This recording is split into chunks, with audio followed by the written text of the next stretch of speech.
America में nudist communities भी है, वहाँ पे भी कोई किसी पे टूटता पड़ता नहीं है। 400 मर्द, वो छोटे बच्चे हैं, वो क्या रोटी को चोचो बोलते हैं, पानी को मोमो बोलते हैं, वो 400 मर्द भी आ जाएंगे, उन 400 मर्दों का कोई नहीं कुछ पूछेगा। लड़की को उठाकर इधर से उधर ले जाया गया। अगर 20-25 लोग थे, बाकी मजमा था, तो मजमे ने क्यों नहीं छुड़ाया? खुदा लड़की का भी वही है और लड़के का भी वही है। की बारी पे आए तो वो बोले कि मेरा खुदा जाने और मैं जानूं, दूसरे की बारी पे आए तो उसको सजा का हक दिया जाए। एक दो आदमी गलत होंगे तो सारा मजमा गलत नहीं हो सकता। अस्सलाम वालेकुम।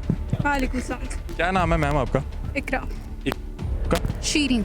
शीरी, इकरा एंड शीरी।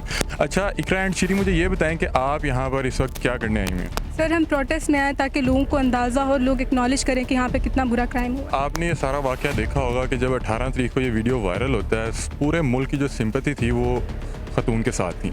लेकिन जैसे जैसे ये मामला खुला और उस जो वायरल हुआ उससे पहले की वीडियो देखी जाए तो उसमें देखा जा रहा है कि वो जो आयशा कराम थी वो बहुत ज़्यादा कुछ इस तरह की हरकत कर रही थी जिससे एक मजमा इकट्ठा होता है। देखें आप मेरी बहनों की तरह, आप यहाँ पर खड़ी हैं, यहाँ पर 100 से 150 लोग हमें इस वक्त भी देख रहे हैं और आप कोई उल्टी सीधी हरकत नहीं कर रही हैं, आप बड़े डिसेंट वे में मुझे इंटरव्यू दे रहे हैं। अगर यहाँ पर आप सोचें कि 14 अगस्त जहाँ पे एक बहुत बड़ा क्राउड आया हुआ था, वहाँ पर एक खतून आकर इस तरह के गेस्चर्स देती है, देखें जिस तरह एक सेलिब्रिटी है, तो आपको नहीं लगता कि ये इस तरह का मामला हो जाना था? मैं आपको बताती हूँ। जी जी।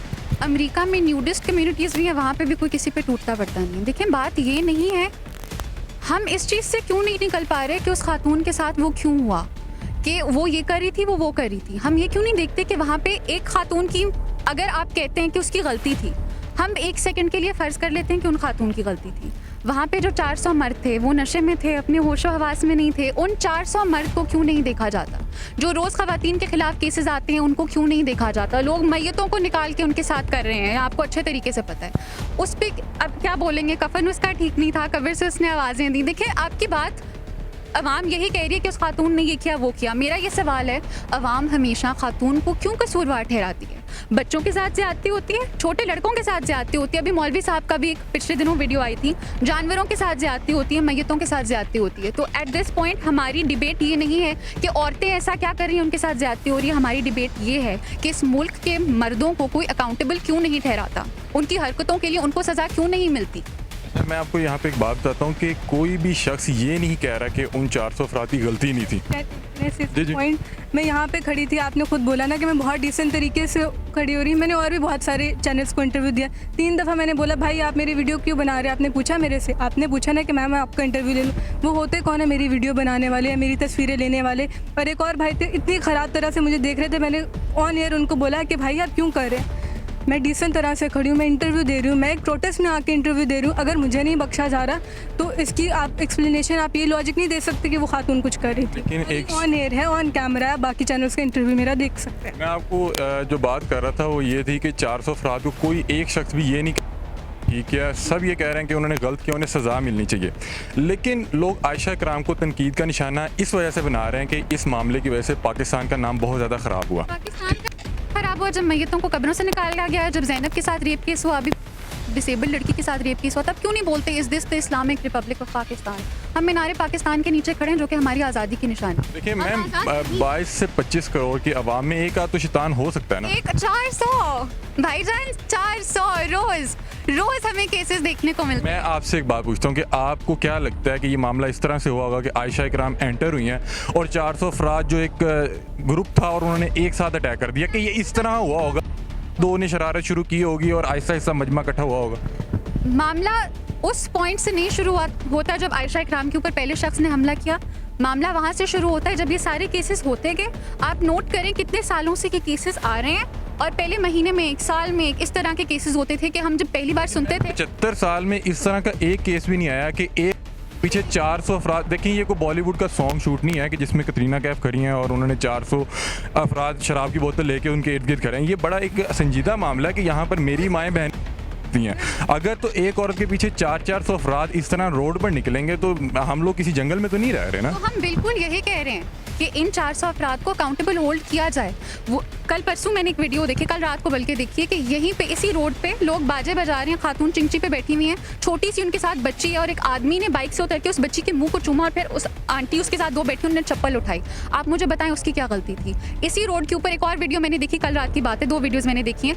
दूसरी वीडियो में एक खातून अपने हस्बैंड के पीछे बाइक पे बैठ के जा रही थी, बुर्का उन्होंने किया हुआ था। बहुत से लोग बोलते हैं कि दुपट्टा भी काफी नहीं, उन्होंने अपने चेहरे को भी ढका हुआ था अबाया के साथ। उनको एक शख्स ने बाइक से उठाया, हग किया और किस किया।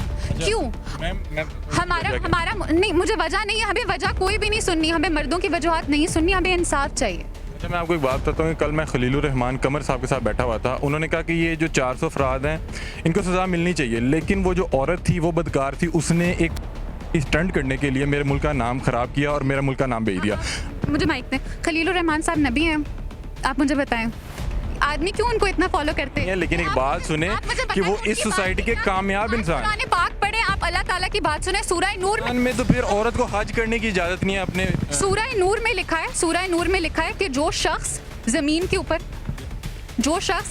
ऊपर फिसाद फैलाए, जिसके अंदर इसकी बहुत सी तफसीरात हैं, जिसके अंदर रेप, किसी का कत्ल करना, किसी को बुरे तरीके से अजियत पहुंचाना, उसकी सज़ा ये है कि आपको 4 गवाह की भी ज़रूरत नहीं है, आप उसको पकड़िए, उसका एक बाजू ये वाला टांग दूसरी साइड की काटें, वो इंसान उठ के चल ना सके।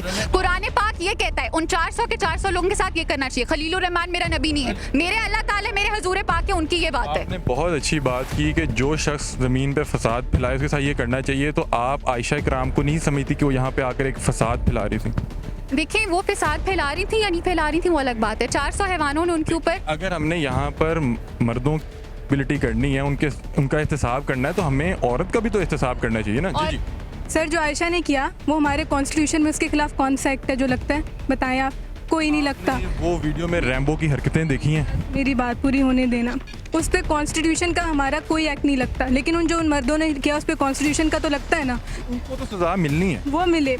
जो आप आयशा की बात करें वो आयशा जाने और उसका अल्लाह जाने। आप कौन होते हैं, मैं कौन होती हूँ उनके बारे में बात करने वाले? कौन होते हैं या खलीलुर रहमान साहब कौन होते हैं? वो जिस किस्म की बकवास टीवी पे करते हैं सब देख चुके हैं, मुझे तारुफ करने की जरूरत है। मैं आखिर में आपसे ये पूछना चाहूँगा कि अगर इसी तरह से कोई पब्लिसिटी स्टंट करने के लिए कल को फिर कोई औरत आ जाती है, तो फिर आप उसको भी इसी तरह से डिफेंड करेंगे? और वो 400 मर्द, वो छोटे बच्चे हैं, वो क्या रोटी को चोचो बोलते हैं, पानी को मोमो बोलते हैं, वो 400 मर्द भी आ जाएंगे, उन 400 मर्दों का कोई नहीं कुछ पूछेगा।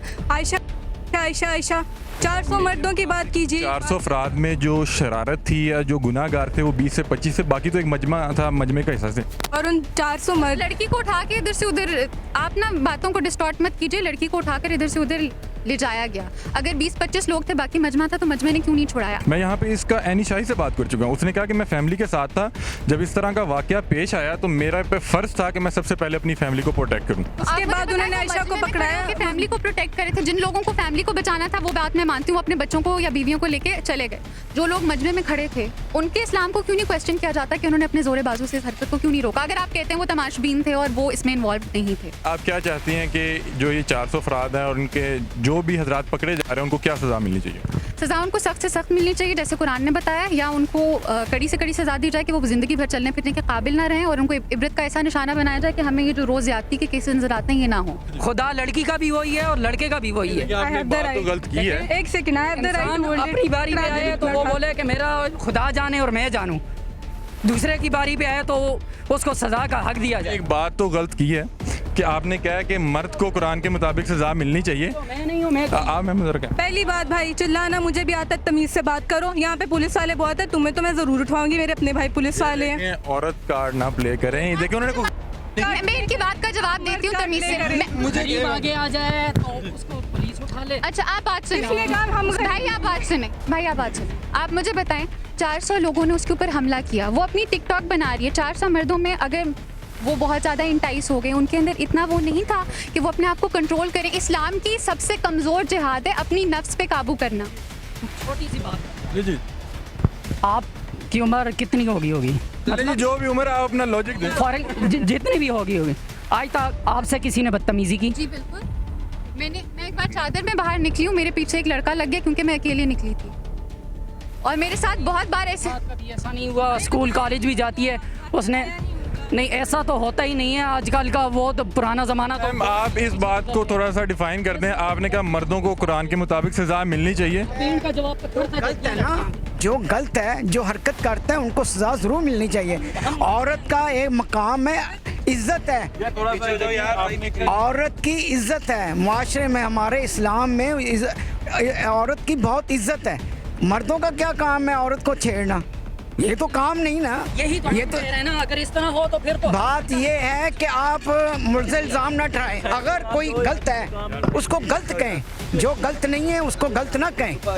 जो गलत है उसको गलत कहें ना, जो गलत नहीं है। हम इतना मजमा खड़ा हुआ है, इसमें से 10 आदमी गलत होंगे या 2 आदमी गलत हैं तो सारा मजमा तो नहीं, मैं इनको बाद में छोड़ दूंगा, आप बेफिक्र। सारा मजमा तो गलत नहीं है ना। 1-2 आदमी गलत होंगे तो सारा मजमा गलत नहीं हो सकता। तहफ़्फ़ुज़ औरत को तहफ़्फ़ुज़ होना चाहिए, इज़्ज़त होनी चाहिए। ये नहीं है कि हर किसी को कह दे कि उसका गलती है, उसकी गलती है। जिसने ये शरारत की है उसको सज़ा ज़रूर मिलनी चाहिए। ये आपने बिल्कुल ठीक फरमाया। अच्छा, मैं मुझे एंड पे सिर्फ ये बता दें कि आपने जब ये बात की तो यहाँ पर क्राउड था, उन्होंने आपकी मुखालफत की कि आप मर्दों का तो कह रही हैं कि उनको कुरान के मुताबिक सज़ा मिलनी चाहिए, लेकिन औरत पे आपने कहा उनको अल्लाह खुद दे देगा। मैंने कॉन्स्टिट्यूशन की बात की थी पहली बात। दूसरी बात कि बिल्कुल सही बात है, अगर मुझे लगता है कि आम का कलर नीला है लेकिन आपको लगता है पीला है तो बिल्कुल सही बात है। एवरीवन हैज़ द राइट कि अपना ओपिनियन रखे, डेमोक्रेसी में यही होता है। अब मैं आपकी बहनों की तरह हूँ, आप मुझे बताएं मैंने कुछ यहाँ पे बुरा किया, मैंने दुपट्टा लेके आई हूँ कुछ, लेकिन मेरे साथ भी तो बदतमीजियाँ हुई ना। लेकिन मैंने हर दफ़ा अपने भाई को जाके नहीं बताती कि भाई मेरे साथ बदतमीजी हुई, हर दिन जाके बताया जाए। सर, कुरान के मुताबिक ज़रूर अगर औरत की गलती है उसे सज़ा देनी चाहिए, पर कुरान में ये बात लिखी है कि जो इंसान का ज़ाती मामला है, वो टिकटॉक बना रही है, जो भी कर रही है, वो अल्लाह उनसे पूछेगा। मगर खुदा की मखलूक के ऊपर जब कोई हाथ उठाता है तो उसकी सज़ा अल्लाह ताला ने कुरान में लिखी है। मैं यही कहूँगी। जी तो नाजरीन, ये थी ख़वातीन जो इस प्रोटेस्ट में शामिल हुई थी, अपनी राय का इजहार कर रही थी। इसी के साथ अपने मेज़बान अली हमज़ा को दीजिए इजाज़त। अल्लाह हाफ़िज़।